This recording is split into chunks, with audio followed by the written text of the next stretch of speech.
अस्सलामुअलैकुम स्टूडेंट्स, मैं आपकी सोशल स्टडीज़ क्लास 5 की teacher.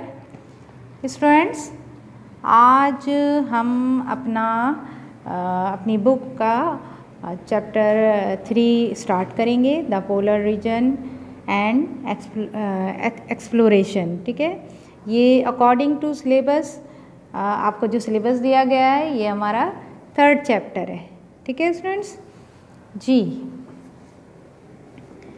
The polar regions and exploration. The polar regions are the areas of the earth around the North Pole and South Poles. They are found within the Arctic and Antarctic circles. जी students, polar region कहाँ है हमारे? ये हमारे अर्थ की हमारी जो directions हैं, आपको पता है, नॉर्थ साउथ ईस्ट वेस्ट। तो ऊपर की जानिब नॉर्थ पोल जो बिल्कुल एंड का एरिया है ये नॉर्थ पोल कहलाता है, और जो साउथ है ये नीचे का हिस्सा ये साउथ पोल कहलाता है। ठीक है, और इन्हें आर्टिक और एंटार्क्टिक सर्किल भी कहा जाता है। ठीक है, these areas are so remote and climate so harsh that people do not go there very often. They were the last areas of the earth to be explored. The history of these regions is very exciting. Many expeditions have taken place and people have had great adventure trying to reach the two poles।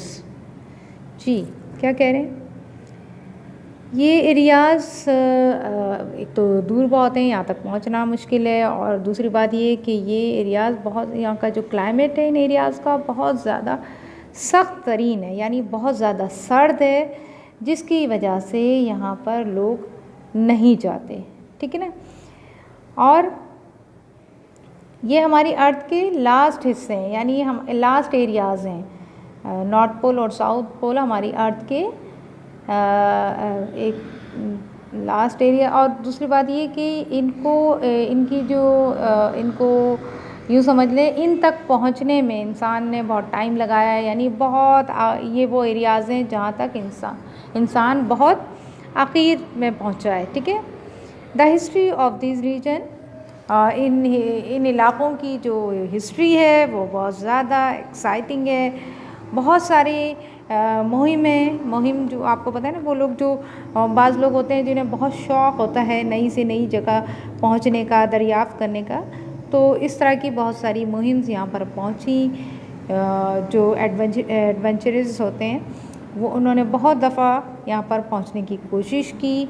ठीक है ना, exploration is the act of investigation unfamiliar places as well as learning about the polar regions. We will also discover more about explorers and exploration in this lesson.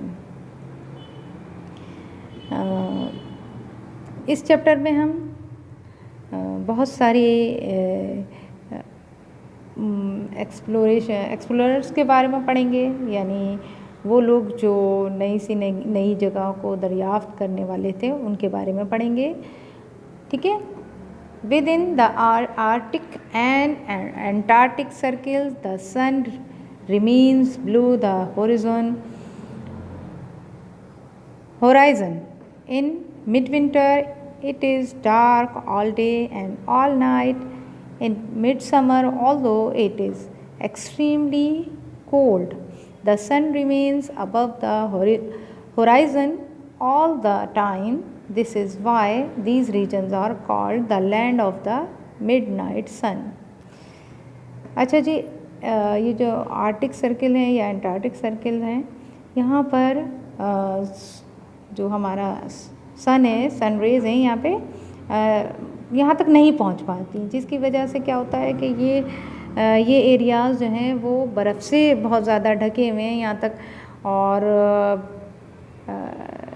Mid winter में तो यहाँ ये हाल होता है कि दिन और रात दोनों अंधेरे में डूबे हुए होते हैं, यानी यहाँ पे जो सर्दियाँ हैं वो डार्क होती हैं। और मिड समर में भी यही हाल होता है कि बहुत ज़्यादा ठंड होती है, ठीक है ना।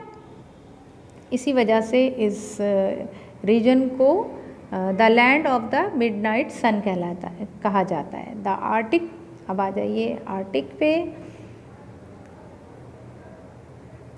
The Arctic includes part of Greenland, Norway, Sweden, around the North Pole areas is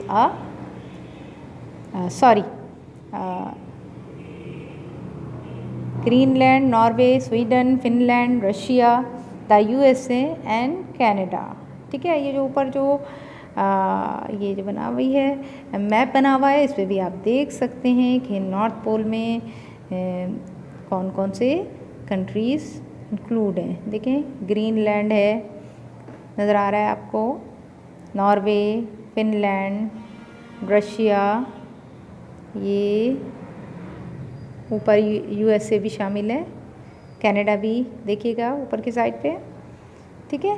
तो ये तमाम कंट्रीज़ जो हैं ये इसी जोन में आते हैं, इसी इलाके में आते हैं, आर्टिक सर्किल में आते हैं।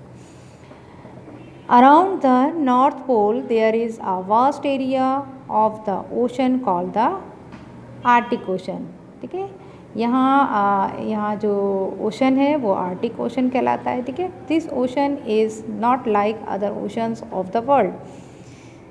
ये ओशन दूसरी दुनिया में और जो दूसरे ओशंस हैं उनकी तरह नहीं है। It is so cold here that the water is covered by ice and snow.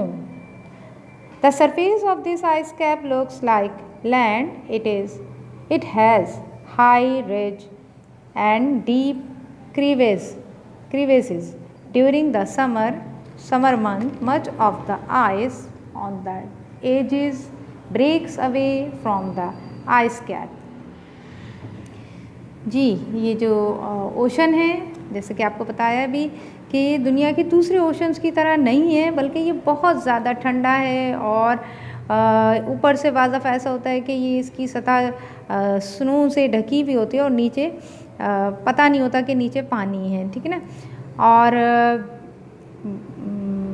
बड़े बड़े आइसबर्ग्स होते हैं जो कि वहाँ पे उस समंदर में घूम रहे होते हैं, देखिए इसी। और समर मंथ में क्या होता है कि जब ये मेल्ट हो रहा होता है तो यहाँ पे बड़े बड़े आइस के टुकड़े जो हैं वो उस ओशन में फ्लोट कर रहे होते हैं। Huge icebergs float in the ocean making it very difficult. ये क्या कर रहे होते हैं, बहुत ज़्यादा मुश्किल हो रही होती है। वहाँ पे जो शिप्स वहाँ से गुज़र रहे होते हैं उन्हें बड़ी मुश्किल हो रही होती है, ठीक है। क्योंकि आपको पता है कि शिप्स जो हैं वो खुले समंदर में जाते हैं और जब उनके रास्ते में इस तरह से बड़े बड़े आइसबर्ग मिले तो वो उन्हें उनके डैमेज होने का ख़तरा होता है, ठीक है।